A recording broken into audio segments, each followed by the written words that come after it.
Welcome to CPAC Unidos. Bienvenidos a CPAC Unidos. We're here at CPAC Mexico. It has been an incredible day. I cannot believe I am still functioning.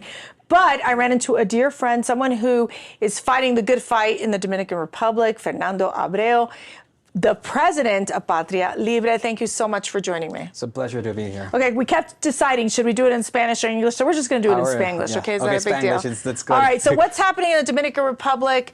Tell us the latest. I mean, obviously, you've seen your country go through the ups and downs of different governments and really how it's impacted people.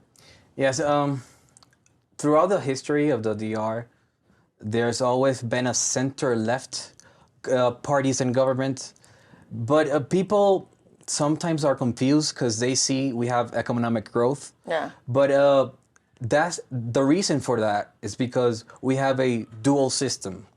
We have a system in which we have high taxes, but we have low taxes on some sectors. Oh, like interesting. Tourism. Okay. Like economic free zones, the border zones. Where are the high taxes? In property or anything else? High taxes are in all of the sector except for four sectors. Okay. Construction, a part of industry, a part of construction, tourism, and economic zones. Yes, that's export. So that's why it sort of works, but then the rest are killed tax-wise. It's an awful invasion of their private property and money. The total amount of taxes and contribution percentage-wise against earnings is 49%. Oh my gosh. The Dominican state takes 49%. I think our federal government, between our federal government and state government, it's about the same in the United States. In California, you pay more than 50. Yeah, I mean, well. And in New York, New York is horrible. Yeah. I got to ask you, you're here at CPAC Mexico. What brought you here?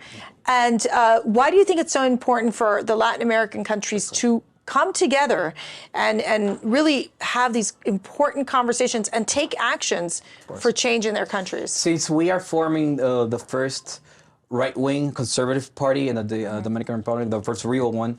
What happened to the old one? There was one? There was never a real old one. Oh, okay.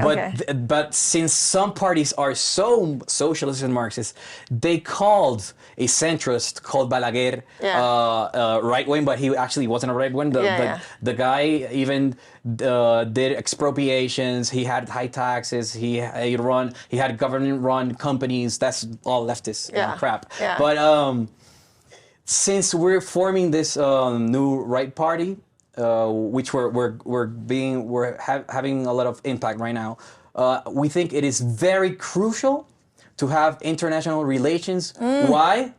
Because we have to do the few smart thing the left has done, which is alliances, which is coming together. We in the right have been worldwide very alone, isolationist in our relationships to other countries, and in unification comes the strength. So they have common goals, they have common strategies. For example, they have Foro de Sao Paulo, they have Grupo Puebla, they have the World Economic Forum, the Schwab Forum. What is Grupo Puebla? Grupo Puebla is the renovation of the Sao Paulo Forum, and there's the Castros, Cuba, Maduro, Venezuela, Nicaragua, Ortega. You have also there now Petro, Colombia, all the leftists. You have their Lula, you have their Boric. That's the Grupo Puebla. All of the new socialist dictators that they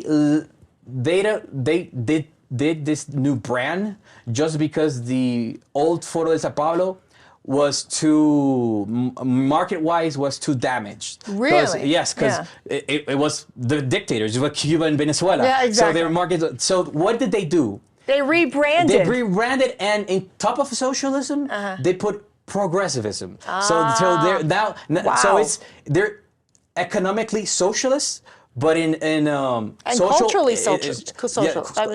But in social issues like abortion, LGBT agenda, gender ideology, climate change, Black Lives Matter, racist, modern racist crap, all of those stuff, they have that agenda alongside the socialist stuff. Tell me, Biden-Harris administration, they've been in power for 3.5 years.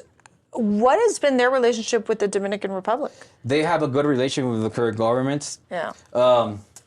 I can't blame the current government for having a good relations, because even if I'm a right wing, and since it's the States, you have to have a good diplomacy, but it doesn't mean I agree with them. No, of course. I detest what they are doing. And I'm saying this in the United States. I hope they don't cut me off the visa. Whatever.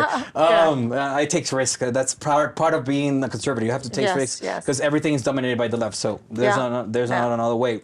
But record inflation with Biden.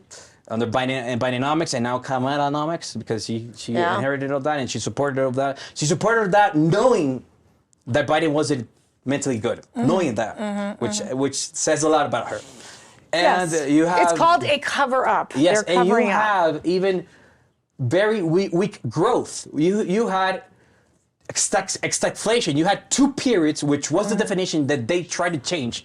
2 periods of economic decline in GDP. And now you're having what? Now you're having the jobs report going down. And now you're having the economic stock market bubble because of the job reports, which last week it was reviewed. See? And it lost more than 800,000 jobs. That's crazy. It's crazy. Yeah. So they inflated the numbers. They made it sound everything is great. Be joyful. Yes, the inflation by just because of politics. I mean, they're not that different from Maduro. Okay, I got to ask you a question here. So Haiti, right next to you. Good question. Haiti has become a complete disaster. You have the cannibal now running the government.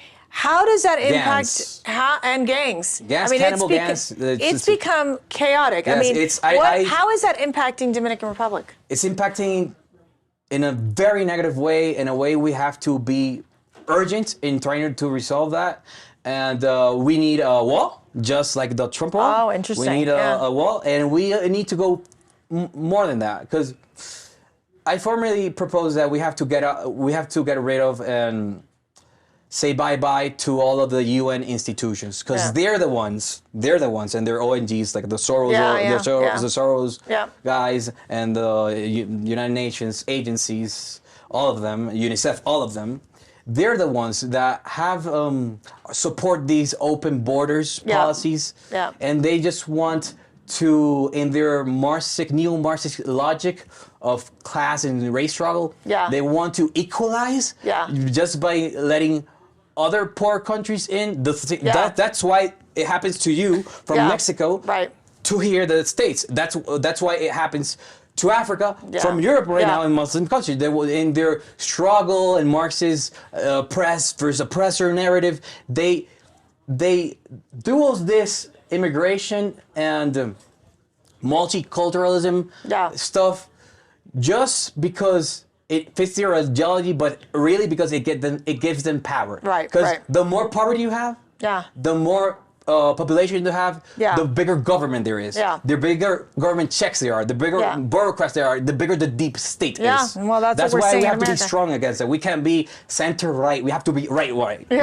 Thank God Trump is the one leading the Republican Party, and not like a McCain or a... you expand and build the movement. You bring your central right people in, and you expand the conservative movement. The real as right well. leading it. The real, we can't have in times of crisis. We need strong men. We need women, strong men and women. Like weak in Thatcher, for spirit. example. Exactly. No weak spirits, and we do need the strong men and women who are very brave. And something positive about you. That's why I applaud what you're doing.